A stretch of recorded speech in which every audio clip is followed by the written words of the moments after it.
I think that the number one priority is to draw up the players he wants to bring in next season, to maybe have a list of players and have two or three options in various positions, and to know now the shape of the squad he wants and how he wants to play.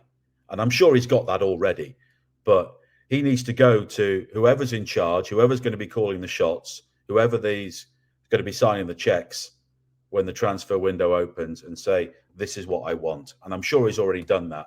But unless we get the players on the field, he can't do his job as successfully as he did now. We had the desperation of a relegation fight, and the players bought into that. The fans bought into that. The fans came back in great numbers, and some great scenes in the last few games of the season.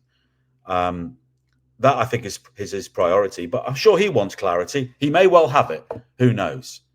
But I think that he needs to be in a position where he can go into the transfer window with confidence. And I don't think enough Tranmere managers have been in that position in recent years, because we look at the recruitment has not been good. And that's his number one priority. And also, I think he'll need to look at his backroom team as well, because Neil Dans has, of course, departed. Does he stick with what's left? Does he bring someone else in? Again, he may have already made those decisions. Maybe we'll get an announcement about a new assistant manager in the next couple of days.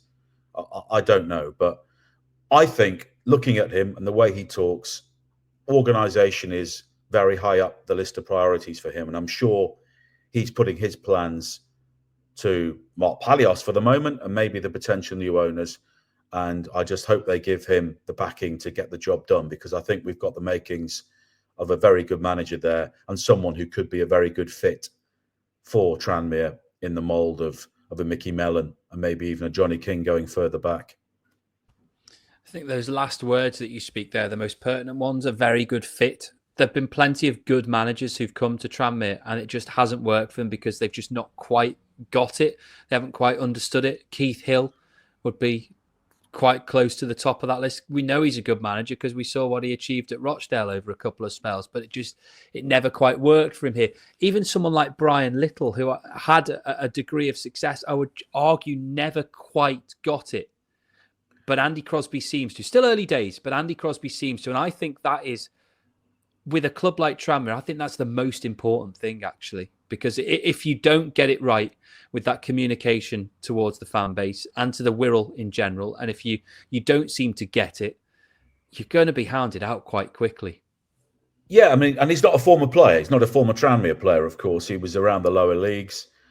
He worked with Nigel Adkins for a long time, so maybe he learnt about the club over that period of time.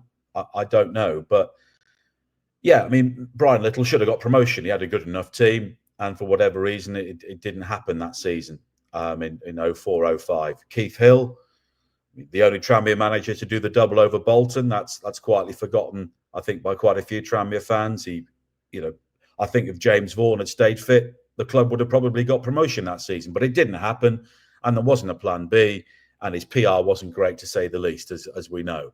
And you do have to get it. Micky Mellon got it. I think it helped for him that he was a former player, and he would basically come out and he would put coded messages out in his press conferences, I think, towards Mark Palios as much towards the fans as well. And he would always talk about how knowledgeable the fan base were, and he got on side.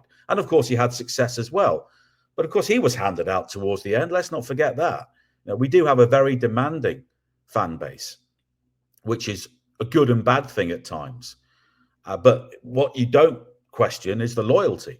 We've had some incredible loyalty this season, considering the rubbish that people have had to watch away from home in particular. I mean, if you travel to every single away game, goodness me, you really deserve that 4-1 win at Newport on the final day, because you've spent a hell of a lot of money, you've travelled hundreds of miles, and you got very little in return. Now, Andy Crosby has given everybody a lift, but it's over a short space of time. But he doesn't strike me as a flash in the pan. He strikes me as someone who is there for the longer term, if he's given the right tools to do it. And now, it's great we've got a manager, but there is so much more to sort out. And Do I have concerns about the overall direction of the club at the moment?